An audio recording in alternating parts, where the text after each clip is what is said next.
burly guard behind me growls, shoving me forward. I stumble, wincing as my weight crushes down on my twisted ankle. Oi, you two. The bastard tells the person behind me, "This is not happening, this is not fucking happening." Every inch of my face is bruised, my nose is shattered, my eyes have swollen shut. Fuck me, man, those thugs really did a number on me last night. They really did a fucking number on me. But I guess it doesn't make a difference anymore, does it? Grimacing at the pain and the future, the next couple of steps forebode. I climb the steps to the awaiting gallows as we, today's death row prisoners, trudge onto the platform. A slimy-looking official reads out each of our crimes to the huge crowd eager for today's spectacle. Fuck. Are they actually eating snacks, watching us about to die? Well, it is the closest these bastards come to dinner and a show. Isn't that right, Theo?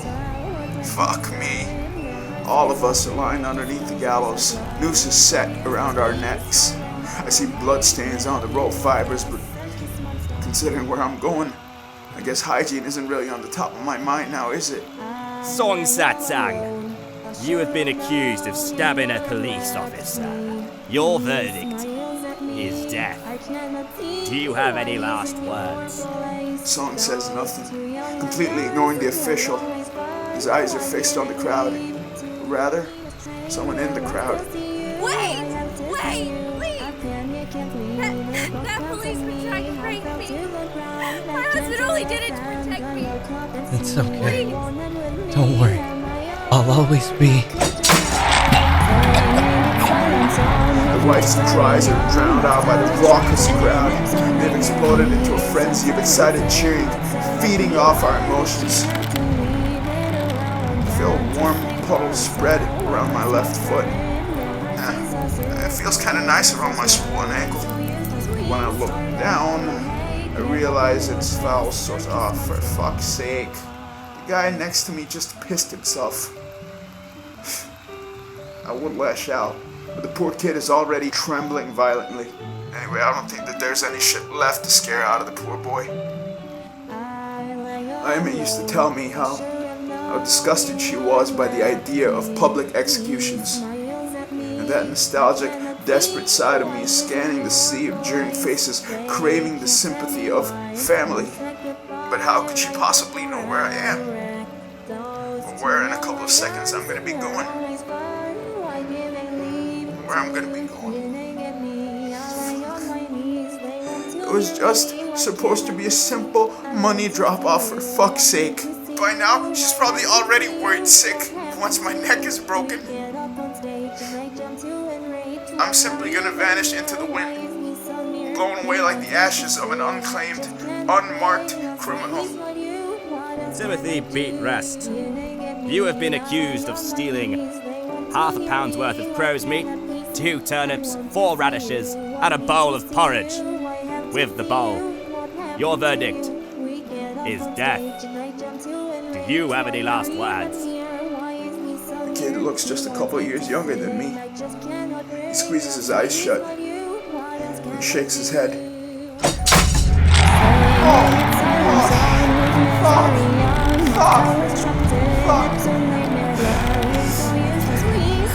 My turn.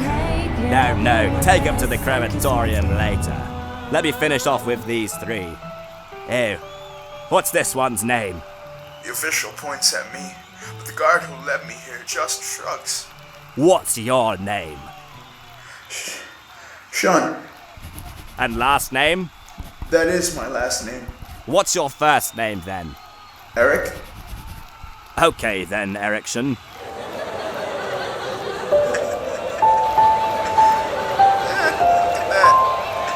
Looks like I'm gonna die the way I was born. An asshole. The crowd howls with laughter. Even the prisoners on my right grin a bit. We have a comedian here. So why don't you tell me who you are so these folks can come see your next show? I'm a fucking bowl of soup. What difference does it make, you piece of shit? Little. Ooh, looks like you're getting under his skin, Theo. You have been accused of murder of the first degree. Your verdict is death. Oh really? I thought this was a fucking necktie. Why, you little... Well, I assume you don't have any last words since you've already talked enough. Goodbye!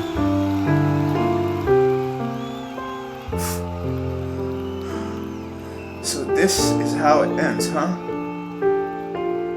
This is how it ends. How do I feel? I'm not gonna bullshit you. I'm not gonna say I'm happy, content, or whatever. I mean, I'm gonna die with piss on my feet for fuck's sake. I know, Theo. I know. Looking back, considering all the cards fate has dealt us, I don't think we've done too bad. Shut up, man. No, I'm serious. I mean, you and me got his treatment. And I may still got the cash to keep them both happy, right? Even though you have a shitty sense of humor, I'd give you a solid B. The trapdoor underneath my feet gives away. Well, maybe a C+ at the least. I anticipate that tight jerk that's gonna break my neck. But, I know, buddy, I know we're gonna miss him. God knows that we're gonna fucking miss him. I mean, after everything that we did, everything that we pulled off, it ends before it even begins? That fucking sucks. At least life is consistent, huh? Ain't that the truth? Yeah, ain't that the truth? But, yo, Theo, are we supposed to be dead? Why are we still falling? Yeah, that's a good question. Why have I not been turned into a giraffe? I opened my eyes and what the fuck? I am thousands of feet above ground, or whatever the fuck that is. I am plummeting down at hair-raising speed. What the fuck is going on? The sky is dark red. The closer I get, the more it looks like I'm falling into an ash-grayed desert. Aside from the massive rusted ships partially sticking out of the sand, this place looks completely barren. But as the distance between the ground and my face lessens, puzzlement turns to panic. Yo, we're still fucking falling! My limbs are thrashing through the air, trying to grab onto anything to halt my descent. Too late. My bones won't break, they're fucking shattered. It's pain like nothing else. My ribcage disintegrates into countless bone shards that perforate my lungs. My pelvis snaps and severs my guts. So I ended up in hell, huh? Ah! That figures. Unable to move, I helplessly slide down the enormous ashy dune. Sand is welling up in my mouth, but I try to spit it out. Suddenly, I sense someone. I turn my head to see that I've come to rest at someone's boots. Quite amusing, Theo. Erection. My mouth opens to retort, but then I realize it. How the fuck can I move my mouth? Come to think of it, all the injuries I have just sustained seem to have disappeared. So, are you just going to lie there all day? I look up to address my new guest, but suddenly I blurt out as I get up and face the ugly monstrosity grinning back at me. Calm down. It's just a mask. A really good mask. As he registers the alarm on my face, his beady black eyes squint at me through a fleshy hue of patchy skin, sending a cold shiver down my back. Although his face is scary enough to make anyone between the ages of 1 and above piss themselves. The monster is dressed up rather nicely. I mean, if I could ignore his abhorrent face, his polished Wellington's red top hat and naval jacket make him look like an admiral or something. So why are you wearing a mask? Jeez, man. The way his mouth is hanging open and exposing a squalid row of steak knife-sized teeth, fucking unnerved, is an understatement. But his smile just widens. Before I can react, he jams his hand right into his forehead and peels off his face. Recognize me now? I am staring directly at the gaping hole in the monster's face, but I can't actually see it. Like trying to see color from the corner of your eye. Jesus, the time I ever drank wasn't even much. Doesn't matter how strong it was. It wasn't even fucking much. But I was out. I guess it was like falling asleep. But and then there was this guy there. I don't fucking even know what he was. I tried to fix on his face, but I couldn't. You know, it was weird. Like trying to tell color from the corner of your eye. He slaps his face back on. After stretching his mouth a little bit, he grins at me. But that was just a dream. Oh no, it was real then as it is now. I can pinch you if you like. His frightening eyes set on me, his evil grin widening. I'm only joking, Theo. How the fuck does he know my name? Who are you? We haven't been properly introduced, have we? You can call me friend. The monster extends a hand. Friend? I ignore the gesture, but my own jumps onto his, as if on its own. It is one of my more palatable names. However, I must say I prefer the name that people of the Octagon call me by. What does that mean? But as I ponder how anybody else can know about some random psycho illusion, he just smiles at me and shakes his head. Never mind. You must be wondering where we are. I'd imagine this place seems rather peculiar to you. Peculiar? Try creepy. I mean, look at the blood red sky, ash gray desert, and most of all, motherfucker, you. Well, how do I explain? Think about it like this. Unlike your world, here the body doesn't materialize. Only the soul exists, and therefore, only it can experience. Alright? Remember how you fell and broke, well, everything? Oh yeah, vividly. A fall like that would have killed you in your world, completely destroyed your body, correct? But over here, physical injuries are virtually meaningless. Painful, perhaps, but harmless. The only way you could die here would be if your soul was destroyed. How can you destroy a soul? Fuck destroying a soul. What the fuck is a soul? Pretty much the same way you would destroy the body. Cause pain. Physical, emotional, pick your poison. It's all about taking away someone's reason to live. You mean torture them? See? You're getting it! But it's infinitely harder to destroy a soul. I don't know why, but humans subconsciously have a very high threshold for pain. But in the end, they always break. I can break anyone. Not that I'm tooting my own horn or anything. What the fuck, man? I don't know what the fuck to make of this guy. Friend, was it?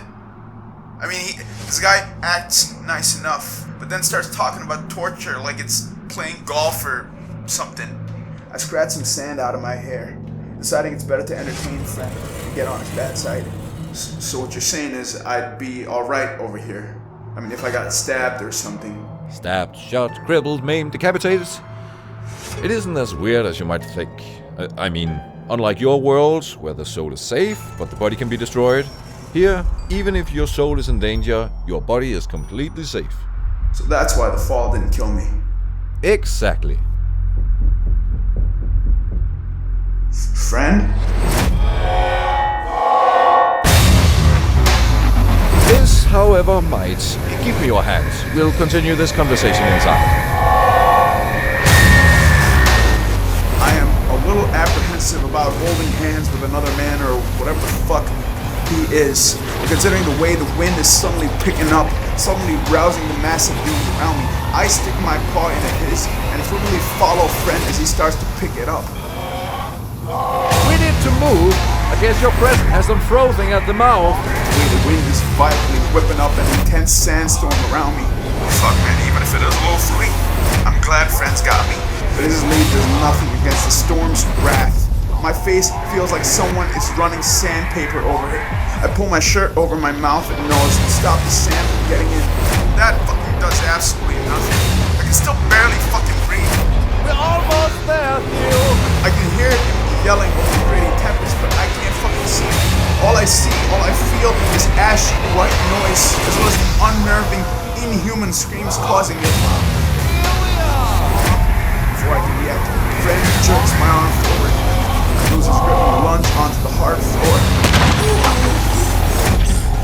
I splutter sand out of my eyes, nose, ears, and every crack in my body.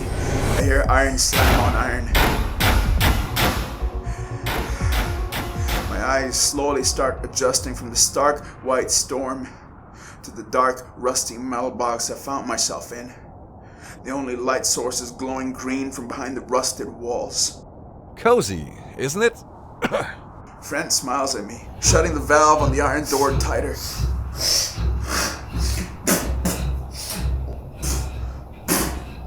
Where the fuck are we? One of my ships.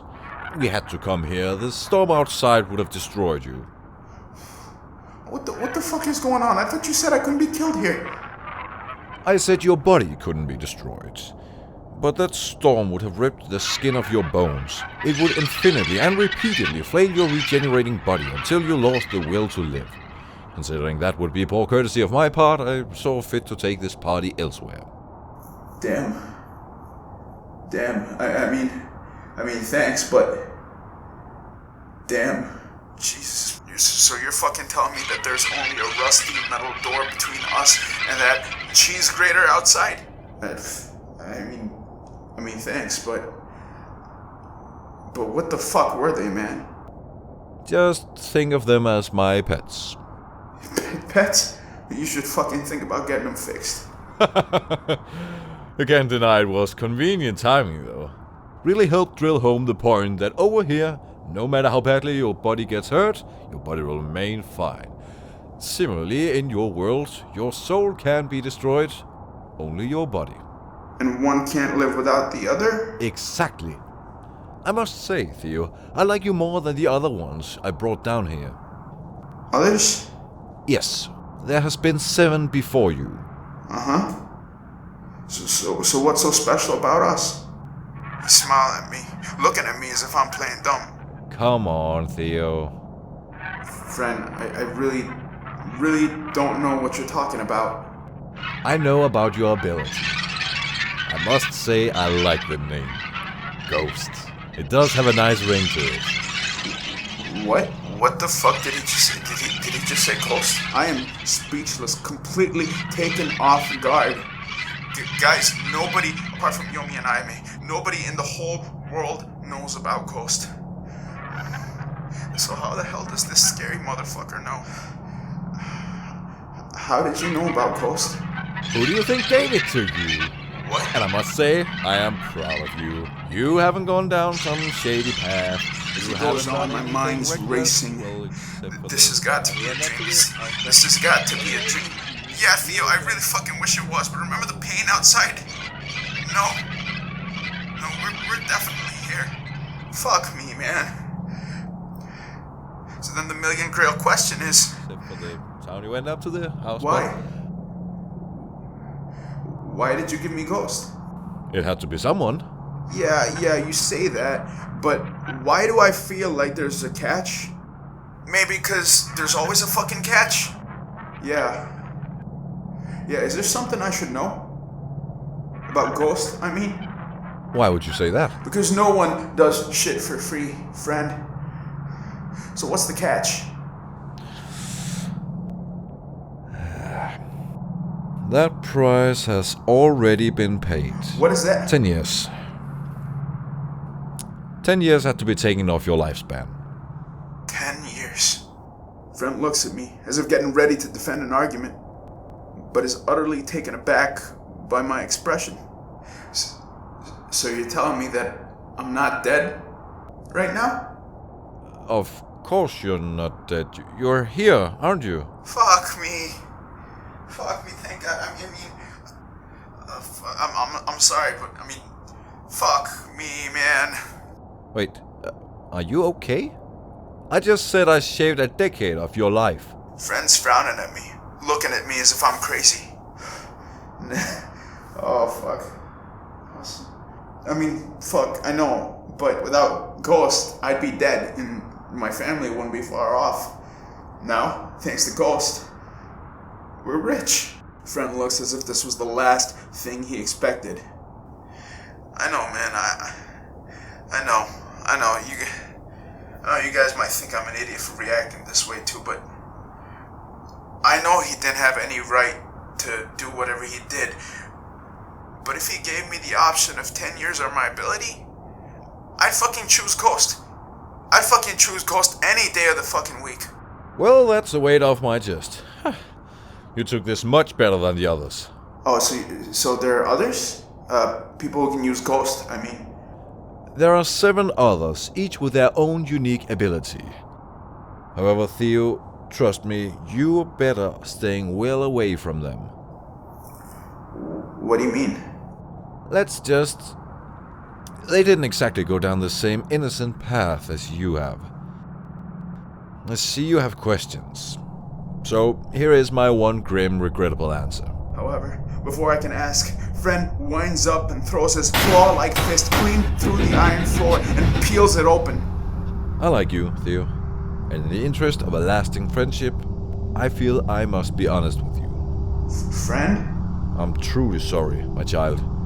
He was truly my biggest mistake. He retrieves a massive scroll, peel off the wax seal, and unravel it onto the floor.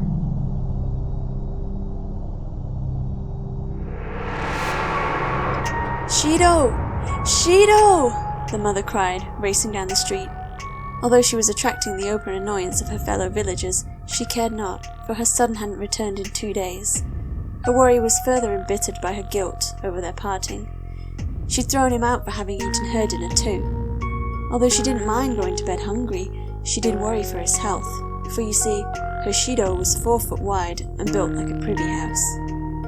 The heavens spat upon her that day, for when she returned home after countless hours of searching, she got an answer, the worst possible one. Etched into her front door was a wolf's paw. The howler, she mouthed in disbelief, staring at the serial killer's insignia. Her son was now his. The psychopath had plunged into infamy after missing reports of children were followed up with their wolf-ravaged corpses. Having eluded every search party, lynch mob, and neighborhood coalition, nothing but myths surrounded the howler. Some say that he could even speak to the wolves, convincing them to do his demented bidding. Terrified that her Shido would be returned as just another chewed-up carcass, the mother became desperate. Desperate enough to deal with me. I know not how she found out about me, or the spells needed to summon me, but she did. Begging, crying, pleading. She beseeched me to bring her boy back, but I said I couldn't, or at least not the same. I told her it would cost 10 years off her son's lifespan, but she didn't care. She simply craved her child's safety, so my hand was forced to oblige. For weeks, nothing happened. The mother gave up her faith in our deal and continued searching for her son, alive or otherwise. One morning soon after, there was a knock at her door. She opened it and screamed with delight. It was her boy. Dirty, smelling, looking utterly in shock. "It'll all be okay, honey," she smiled at her son, unable to hold back tears. "You're home now." The person who had escorted the boy home said she was extremely lucky that he survived. He was found around 10 other stripped-down corpses. There was no sign of the howler, but there's a mob out looking for him, the man said. "We'll catch him soon enough." "No," the boy whimpered. "You can't find him." "Hush, don't you worry, Shido. He won't get you again," his mother said comfortingly. Deep into that night, Shido's stomach rumbled, but he dared not oblige it. Haunted by what happened the last time he indulged it, he ignored resiliently, but his hunger pangs eventually overcame him. They possessed him. He dived into the kitchen, looking for something to eat. "Not again," he groaned. His stomach felt like it was being stabbed from the inside. "I can't. Not again." But he did. Blinded by hunger, he stumbled through the house until he smelt something that took his fancy. Before he could stop himself, he sunk his teeth into it. The world around him seemed to melt away, as he was teleported by the flavors dancing in his mouth. He couldn't control himself, only enjoy the warmth and saltiness on his tongue. For you see, just like the howler, just like all the children he'd kidnapped along with him, young Ashido had just eaten his mother.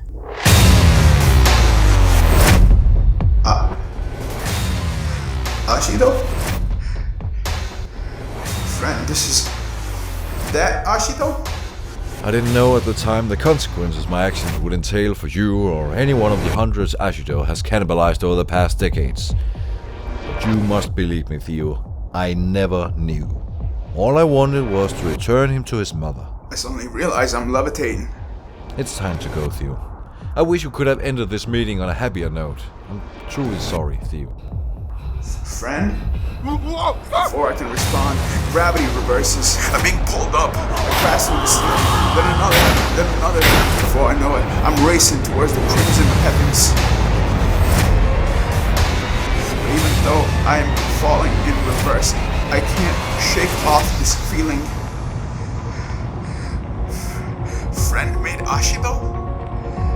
Fuck me, man. It's weird that I always imagined the one who killed off my family to be some sort of deranged psycho, but it turns out he was much, much worse. Ashido has some power like Ghost. He is like me. He and I are the same. Suddenly I realize everything has gone red. I look up, red. I look down, red. What the fuck? I look up. Blue? What the fuck is going on? As I spin around, trying to make sense of what the fuck is going on, something hits me. I'm standing. Not flying, standing. But not on the ground. Something much, much softer. And much, much more sinister. Slowly, as shapes start to enclose the clothes, horrified apprehension begins to dawn on me as I see what the fuck is